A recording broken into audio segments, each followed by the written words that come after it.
তো হ্যালো বন্ধুরা, কেমন আছো সবাই? আশা করি পড়াশোনা ভালোই চলছে। আজ আমরা নিয়ে এসেছি ম্যাথ দ্য কলাম প্রশ্নের একেবারে সিলেক্টেড সেট, ঠিক যেমনটা বোর্ড পরীক্ষায় আসে। দেখো, আমি করার আগে আগে তুমি নিজে চেষ্টা করো। দরকার হলে ভিডিওটা পজ করো, কোশ্চেনটা নিজে সলভ করো, তারপর আমার সাথে উত্তরটা মেলাও। চলো শুরু করা যাক। দেখো, আমাদের কাছে প্রথম সেট আছে মানবদের অঙ্গ ও তার কাজ। বাম স্তম্ভ আর ডান স্তম্ভ। বাম স্তম্ভে কি আছে? মানবদের অঙ্গ আর তাদের ডান স্তম্ভের কাজ। দেখো, প্রথম কি আছে? মস্তিষ্ক। দেখো, মস্তিষ্ক কি করে? মস্তিষ্ক আমাদের পুরো বডির সব কিছু নিয়ন্ত্রণ করে। তাহলে কি হবে? দেহ নিয়ন্ত্রণ করে। তাহলে কি হয়ে গেল? এক একটা দুই। তারপর দেখো হৃৎপিণ্ড। হৃৎপিণ্ড কি করে? রক্ত সঞ্চালন করে। তাহলে দুই তিনের বিয়েরটা হয়ে গেল তিন। তারপর দেখো সেটটা কি আছে? ফুসফুস। ফুসফুস কি করে? অক্সিজেন গ্রহণ করে। তাহলে হচ্ছে চলে এলো সেটটা চার। তারপরে ডি হচ্ছে পাকস্থলী। পাকস্থলী করে খাদ্য পরিপাক সম্পন্ন করে। তাহলে ডেটটা এক। তাহলে কি হলো? এর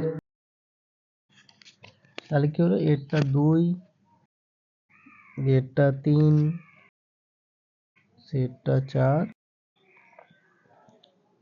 ডেটটা এক।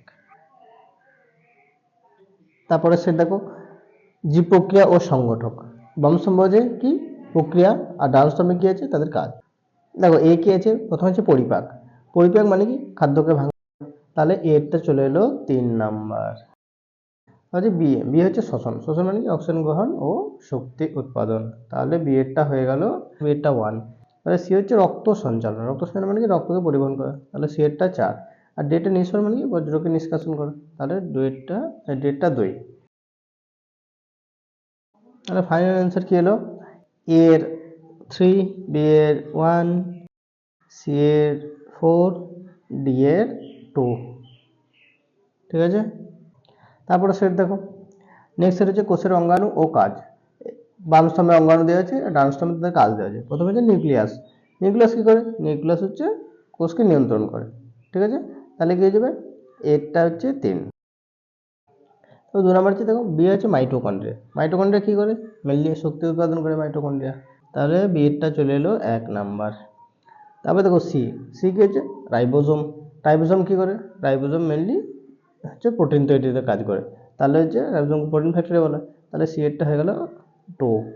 তারপর হচ্ছে ভ্যাকুয়াল। ভ্যাকুয়াল মানে কি? কোনো একটা স্টোর করার জায়গা, আর ভ্যাকুয়ালে মেনলি লিকুইড স্টোর হয়। তাহলে কি হবে? তরল পদার্থ জমিয়ে রাখার জায়গা। তাহলে কি হবে? তরল পদার্থ জমিয়ে রাখে।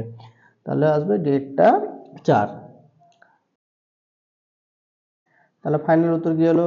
এ এর থ্রি, বি এর ওয়ান, সি এর টু, ডি এর ফোর। তারপর নেক্সট কি? জনন প্রক্রিয়া। ডিম্বাণু কি? ডিম্বাণু হচ্ছে নারী বা স্ত্রীর জনন কোষ। তাহলে এরটা হয়ে গেল থ্রি। হচ্ছে বীর্যাণু। বীর্যাণু কি? পুরুষের জনন কোষ। তাহলে বি এরটা হয়ে গেল ফোর। তারপর হচ্ছে সি হচ্ছে জাইগোট। জাইগোট কি? জাইগোট মানে হচ্ছে ডিম্বাণু আর বীর্যাণু এই দুটো মিলে নিষিক্ত হয়ে যে কোষ গঠন করে। তার মানে কি? এটা হচ্ছে নিষিক্ত কোষ। তাহলে হচ্ছে এক নাম্বার। তারপরে যে গর্ভাশয়। গর্ভাশয় মানে যেখানে, তাহলে এদিকে আসবে দু নাম্বার হচ্ছে ভ্রূণের বৃদ্ধি ঘটে যেখানে। তাহলে হচ্ছে গর্ভাশয়। তাহলে ফাইনাল উত্তর কি হলো? এর থ্রি, বি এর ফোর, সি এর এক, আর ডি এর দুই। ভিডিওটি ভালো লাগলে লাইক করো, বন্ধুদের সাথে শেয়ার করো, আর চ্যানেলটিকে সাবস্ক্রাইব করো।